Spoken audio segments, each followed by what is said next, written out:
Hey everybody, it's Michelle Carlisle with All In Realtor Team. I am here on the Parkbench, Wentzville with another community connection. I'm at Duello Elementary with Principal Danielle Todd. Hi everybody! And basically what we're doing is highlighting positive principles in our neighborhood. How did you get into, is there a step or a ladder, or what do you do to become a principal? Okay, well, it all started from a very young age. I knew in kindergarten, I wanted to be a teacher and I wanted to be a mom. And then as I went through school, whether it was my second grade teacher, Mrs. Gross, who dressed up like Viola Swamp and taught me that it was okay to dress up and have fun at school. Awesome. Or my fourth grade teacher, Mrs. Holman, who taught me that singing songs and bringing life into the classroom was a great way to engage learners. Or my fifth grade teacher, for the first time my mom let me request, and I got Marty Myers, who I always had wanted. Or sixth grade, when Mrs. Fern would let us go outside and we learned about learning in the outside environment.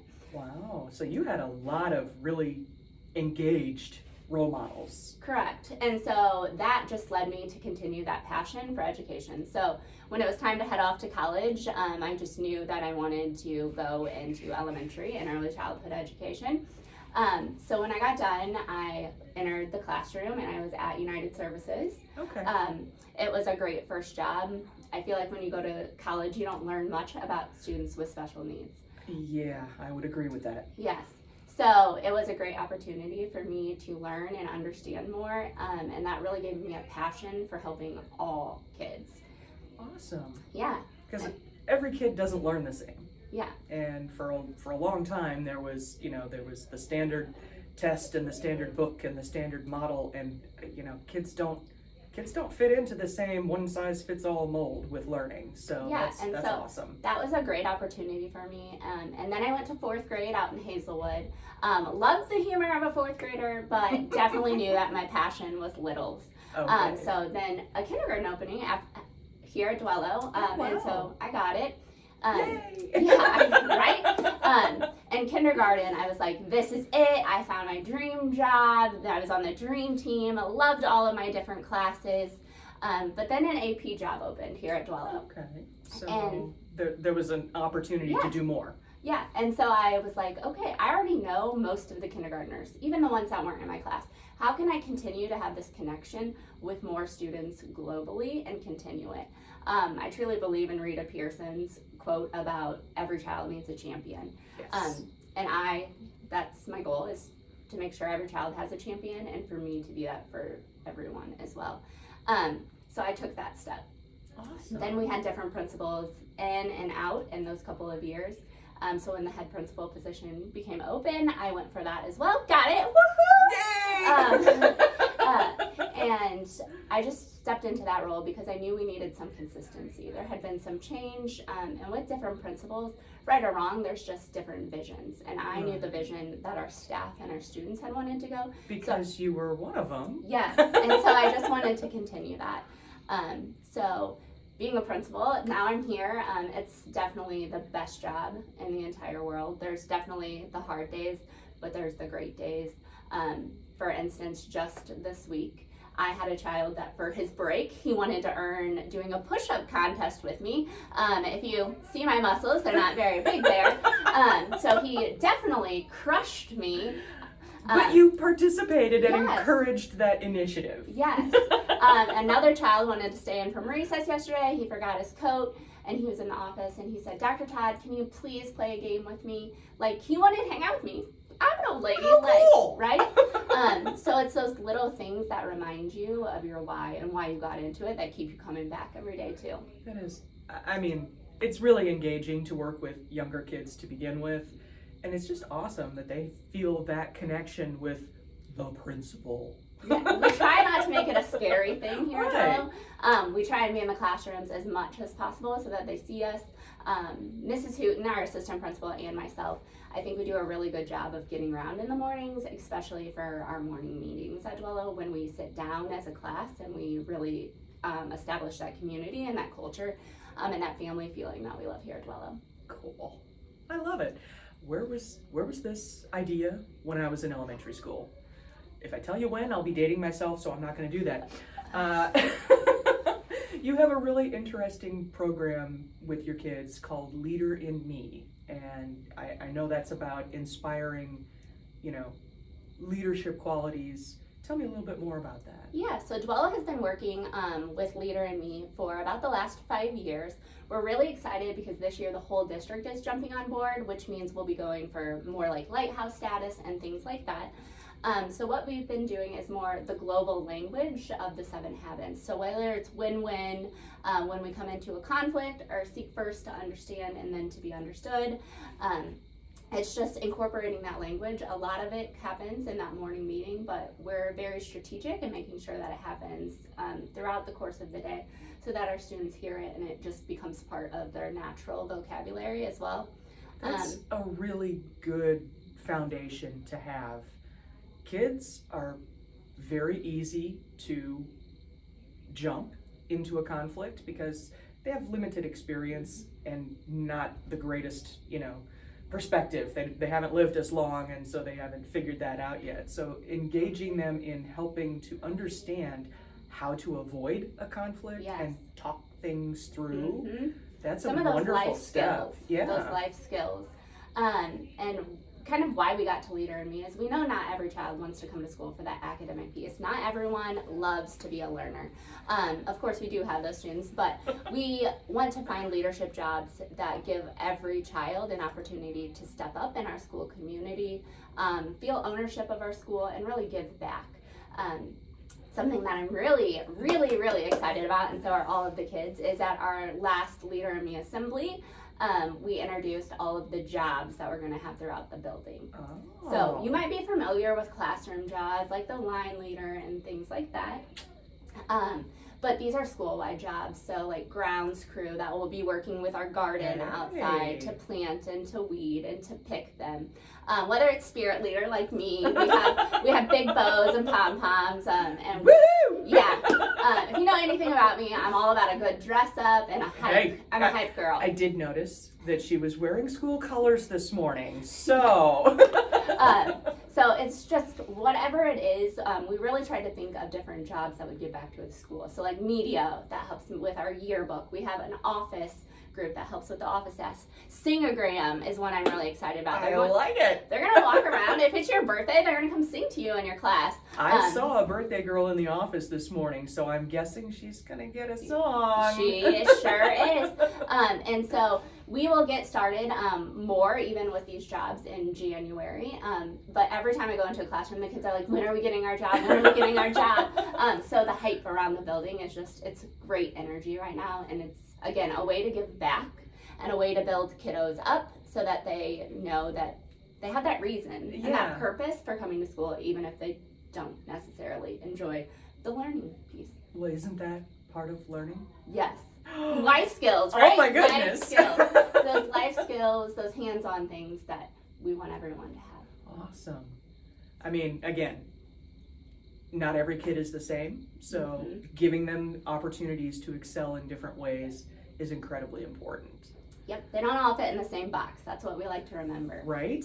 Out of the box. Yeah, just out of the open the box and get rid of it. Out of the box. I know kids like to play with the box more than the toy, but yeah. Speaking of out-of-box experiences and things with kiddos, something that I'm really proud of at Dwello is soft placement. And I didn't even mention that to you when we were setting this up.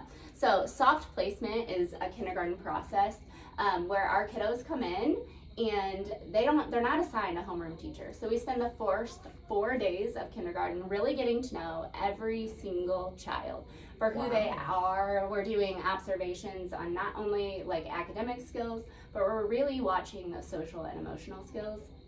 Seeing, do I play well with you? Do you play well with me? How can we build a classroom that is inclusive, where everyone feels like they belong, where everyone fits? We're able to do that in all of our upper grades because we know the kiddos when we're building those classes. Unfortunately, we don't know that when kids are coming into kindergarten. Okay. So this gives us that opportunity.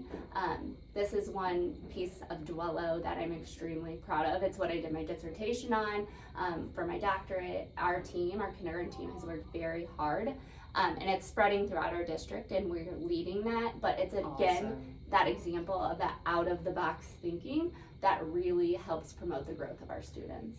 And honestly, I went to a school that, well, there was only enough kids for one grade per age level.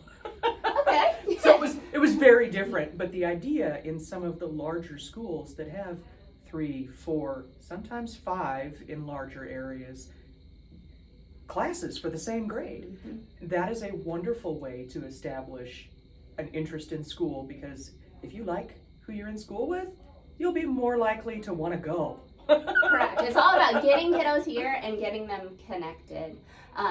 So then we know the type of learner that each child is. We know what type of teacher each teacher is. So it really just fits. And the feedback has been really great. And the success has been wonderful. We did have to step away from it during COVID. And that was hard. I think we stepped away Yeah, from we everything did. during COVID. We definitely did. But we are back, and it's something that we're proud of and that we love here. Yay. It's, again, doing a great job. Thanks. You're like, all right, thank you. Pat me on the back. So you also do something called Global School Play Day. Yeah. Sounds like fun to me. It's a day of fun. It's every kid's favorite. So Global School Play Day, it is an international event actually. So it is worldwide. Nice. You can register online. So if you're Even watching, if you're not a kid? yeah. So if you're a principal and you're watching, or a teacher, it's definitely something that I would consider you getting online and looking into. It's February 1st this year, but it is a day of play. Like Albert Einstein says, play is the highest form of research. Play, again, goes back to some of those leadership things, problem solving, conversation skills, pieces of everyday living that we don't always get to, that we see out at recess in different pieces. So the day is set up, each child brings in a toy. And by toy, I mean like old school toy, like your Lincoln Logs, your not Barbies. One of these. None of the technology. No technology. Technology is not allowed. And so parents really love that piece too. It gives them, for kids, a break from some of that. So they bring it in, and their day is filled with unstructured play, where they're learning those conversation and problem solving skills. And then there is some structured play as well, where we're bringing in all of those academic pieces, whether it be counting with their ponies, or writing about the toy they brought in, about why it's the best.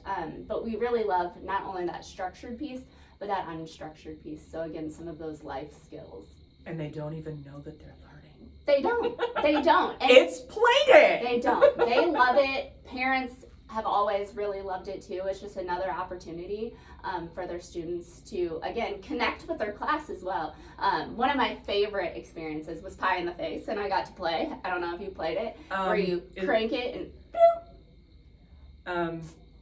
Okay, if by get to play you mean getting a pie in the face, no, I have not done that yet. It's a fun game, especially if you like whipped cream. Oh, okay.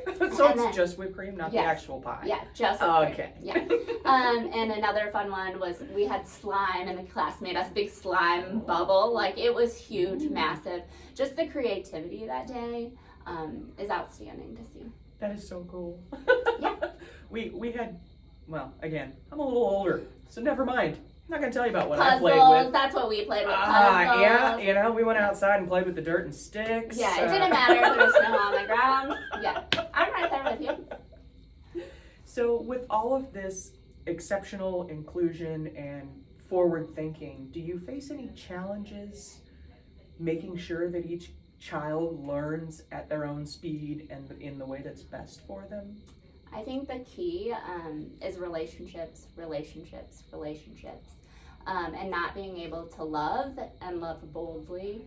I tell our staff all of the time that we don't need to be afraid of using the word love, and I'm not afraid of using the word love. I tell every single child that I meet, I love you, and they say it back, and I truly mean that. Getting to know, so I could cry, getting to know and love every child is extremely important, so that they know that they're safe and that they're valued and that they are a part of our school community. So when those problems do arrive, they know that we're going to rally behind them and we're going to do whatever it takes meeting those challenges, having that growth mindset. Like, we might not get it right the first time. We might put an intervention in place that's not working for a child, but we're not going to give up. We're going to re-meet as a team. We're going to get together and we're going to figure out something that's going to help every single child succeed. And I do mean every single child. But something that I love about Duello is I feel like we go beyond child and we really try to bring our families in as well. When we talk to other people, we always say we are a family. And I know people always say that, but at Duello, you can truly feel that when you walk into the building. Love being here. Even the police officer out front was helping kids out with the backpack, and Yeah. somebody told him that the elf on the shelf went fishing in the toilet this morning, and he came right back with, I hope he didn't catch anything. It's just like about it's personable. Yeah. It's relatable. Involving all staff. So that's a great example. Another great example of a staff member is our custodian. We have a custodian, Mr. Mike. Mr. Mike walks around at all of our lunches and he tells riddles to all of the tables. That is one of every kid's favorite parts of their day. Mr. Mike took some time away and he went to North Point Middle when it opened, but he came back to Duello because he saw some of our students out in the community, and they talked about how much they missed his riddles, and he knew he just had to get back. I have to tell riddles, you know, Yeah. and that is awesome. Yeah. Again, it's not just the kids giving back, it's the adults, the staff, and it's all of them. It's not just teachers, it's not just principals and admin. It is everybody from the custodian to music teacher to art to everybody. Yeah, and that's why, going back to Leader in Me, that's why we're super excited about that too, because it's connecting people with other adults that they might not see as well. Very cool. Yeah, well, thank you. Well, Anything else? You mentioned that this was probably the best place to be. Definitely. And I was going to ask you to expound on that, but you did. Duello is the place to be. Wentzville is an amazing district, but this is home, and it is amazing. Well, the staff, the students, our families, the community, our partners outside. It's a great place. I definitely get that in just the energy that you bring to talking about it. I mean, you're that excited. Yeah. It's my little soapbox. Right. I like to get on. Why Duello is great. Soapboxes are good, Yeah. especially in education, because it's super important. We can't rely on the next generation if we don't prepare them. So thank you very much for your time, and I hope everybody enjoyed listening to how awesome Duello is. Yeah, and if you have any questions, you can always, I tell people, to see what's happening at Duello, you can always follow us on Instagram and on Twitter. We're very passionate about making sure that our families and our working parents can see what's happening, even if they can't be here. So. Awesome. Well, we'll include those links in the interview, so you don't even have to look it up. It'll be right there for you. Ta-da! right down there. Thank you very much. I hope you guys have a wonderful rest of the year. I know you're coming into Christmas, so it's a little hectic, but all the elves fun. are out though, so it's all fun, right? Yeah, all fun. Yeah. Thank you very much, guys. We'll see you next time on another Community Connection.